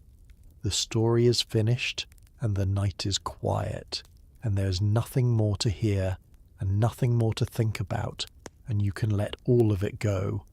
The larder, and the loom, and the lime pits, and the long roads, all of it settling down like the dust in an old room where nothing is moving and everything is still. Sleep now. Sleep. The Middle Ages are over. The work is done. The bells have rung for Compline, which is the last office of the day, the one that closes the day and opens the night. And after Compline everything is quiet in the monastery and in the town and in the fields and in the stables, and all the workers are in their beds, and all the tools are put away, and all the animals are settled, and the mill has stopped turning because the sluice gate is closed, and the fire in the alchemist's laboratory is banked low, and the parchment is dry on its frame, and the rope is coiled, and the dye has dried on the cloth, and the candle is burning very low, and in a moment it will go out entirely, and the room will be dark, and you will be asleep. You are already nearly there. Let the darkness come. Let the quiet come. Let everything settle. The larderer is sleeping. The tanner is sleeping. The fuller is sleeping and perhaps dreaming of water turning slowly in a mill race, moving without effort, carrying nothing, going where it goes. The rope maker is sleeping. The cooper is sleeping. The cordwainer is sleeping. The miller is sleeping to the sound of the stream that turns the mill, which is always there, always the same, a sound so familiar it no longer sounds like anything at all, just the sound of the night, the sound of the world being quietly itself, and you are sleeping too, or very nearly, or resting so deeply and so peacefully that it is not really different from sleeping. Good night. The candle is out, a final note on the sound of rain in medieval England. There is one more thing worth mentioning before we end completely. It concerns the sound of rain. Rain in the Middle Ages sounded exactly like rain sounds now. This is not a remarkable observation, but it is a true one, and there is something quietly comforting about it. The rain that fell on the thatched roofs of medieval cottages made the same soft, pattering sound that rain makes on any roof. The rain that fell on the river beside the mill added the same small voice to the larger voice of the water. The rain that fell in the tannery yard ran in the same small rivulets through the mud, finding the lowest path, always moving downhill, always going somewhere. The rope maker, lying in bed and listening to rain on the roof, heard what you hear when you listen to rain on the roof, which is not words and not music exactly, but something that is a little like both. A steady, variable, continuous sound that occupies the attention in a gentle way, like something to look at that is not quite still, always slightly different from moment to moment, never demanding anything from you, just being what it is. The bell ringer listened to rain, and did not need to ring the bells in the rain, which was one of the pleasanter aspects of rainy days. The bells would ring again tomorrow at their appointed times, as they always did, as they had always done, as they would continue to do for as long as there was someone to ring them and a church to ring them in. The herbalist listened to rain and thought about which plants would be ready for collecting when the rain stopped, because after rain the plants were fresh and clean, and the morning after a good rain was often a very good time to collect. But that was tomorrow. Tonight was for listening to the rain. The dyer listened to rain and thought about nothing in particular, because after a day of standing at the vat and watching the colour develop, there was nothing left to think about the work. The work was done, the cloth was drying, the rain was falling, the mind could be quiet. The miller listened to rain and noted that the stream would be higher in the morning, which would mean the mill would turn faster, which would mean more work could be done. But that was the morning.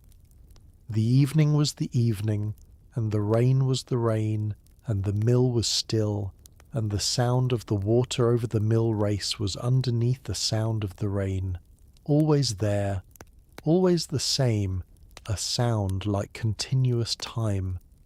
And you're listening to all of this from very far away, from very long ago, from the other side of so many centuries, that all of it is simply a picture of people sleeping in the rain in an old world, and the picture is still, and the sound is soft, and there is nothing in it that requires anything of you except to rest. Rest. The rain is falling. Everything is sleeping. The animals in the stable are sleeping. The horses breathe slowly. The sound of horses breathing is a very regular, very gentle sound. The sound of large creatures at rest, at peace, doing nothing more than existing quietly in the warm dark. The grain in the larder is still, the barrels in the cellar are still, the cloth on the tenter is still, the coils of rope are still, the rolls of parchment are still, the tools on the cooper's bench are still, the cordwainer's lasts are still, the bell ringer's rope hangs still from the wheel, not moving, waiting for morning. Everything is waiting for morning, and morning's a very long way away, and between now and morning there is only the dark, and the sound of rain, and the quiet, and you, resting, just resting, breathing slowly, letting it all go. The Middle Ages are over. They have been over for a very long time. All of those workers have rested their long rest. The larders they kept have been gone for centuries. The parchment they made is in libraries or museums or has simply dissolved back into the earth, which is where it came from. The candles are burned out, the barrels have long since rotted, the ropes have frayed, the leather has crumbled, only the stone remains, and the stone says nothing, only sits there as stone does, heavy and patient and different, waiting for nothing, needing nothing, simply being stone. You do not need to be anything tonight. You do not need to wait for anything. You do not need to do anything. You only need to rest in the dark with the sound of whatever is around you, which is quiet, which is safe, which is exactly as it should be. The story is over. Everything is over, for now, and that is good. Sleep well. Extended reflections on the medieval working calendar for those who find themselves still awake, which is perhaps unlikely at this point but not impossible. Here is a more detailed account of how the agricultural and craft calendar worked across the full year in a typical medieval English community, described in the same measured way as everything before it. In January, the fields were resting.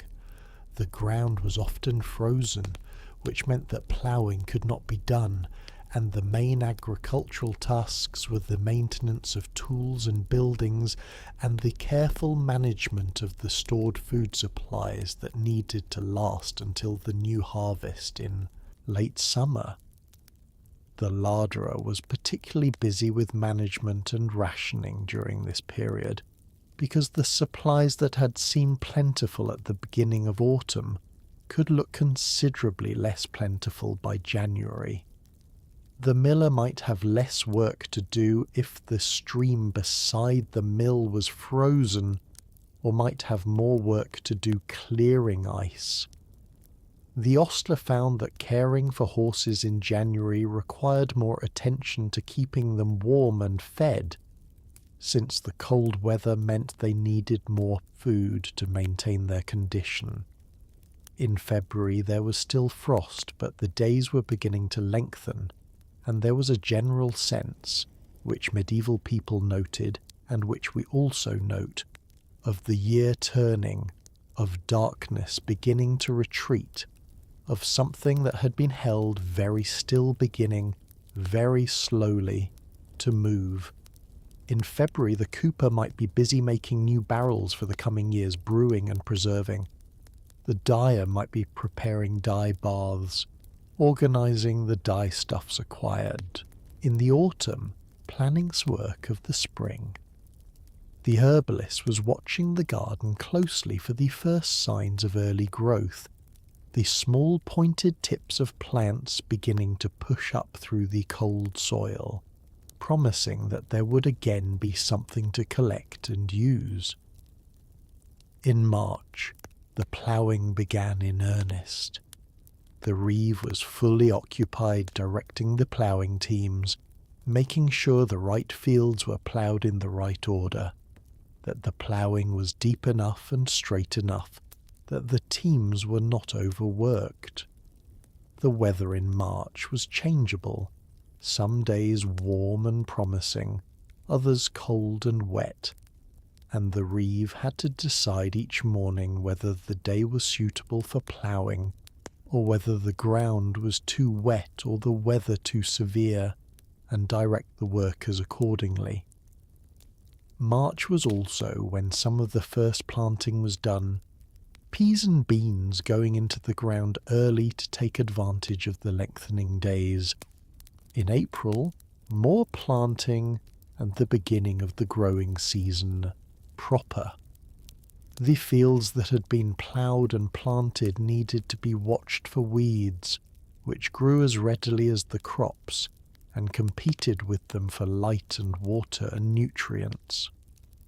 Weeding was one of the most labour-intensive tasks of the farming year, because the only way to do it was by hand, going through the field and pulling out each weed individually. The reeve would organise teams of weeders and send them through the fields row by row. It was slow work, done bent over or kneeling, and at the end of a day of weeding a person was stiff and tired in a way that was specific to that kind of work. In May, the fields were green and growing, and the work shifted to watching and waiting and keeping the weeds down.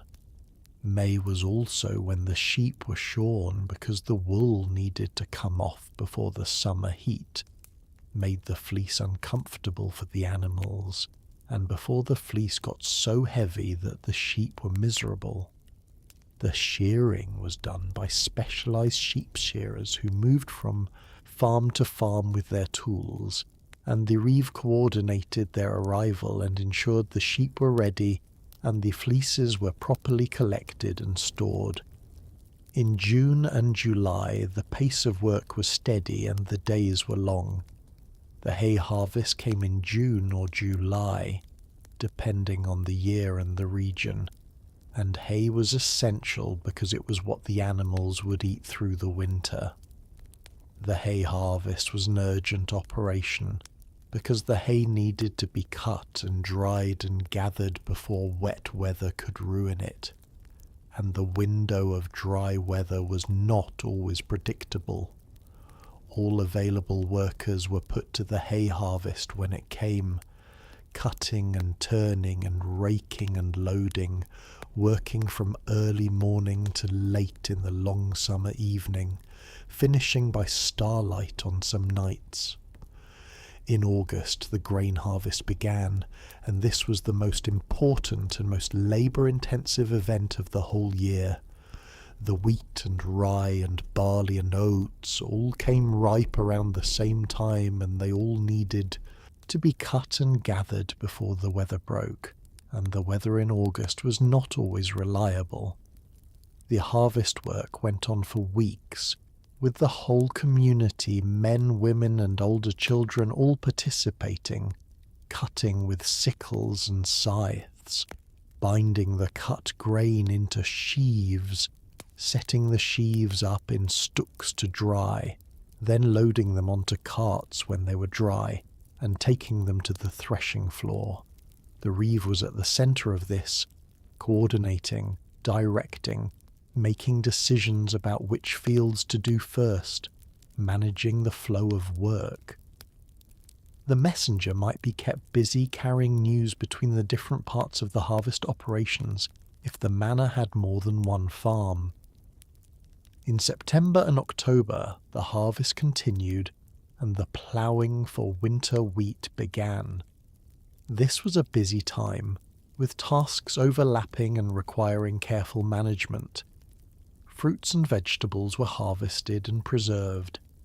The animals that were not going to be kept through the winter were slaughtered, and their meat was salted and stored, a major operation that involved the larderer intensively and the salter as well.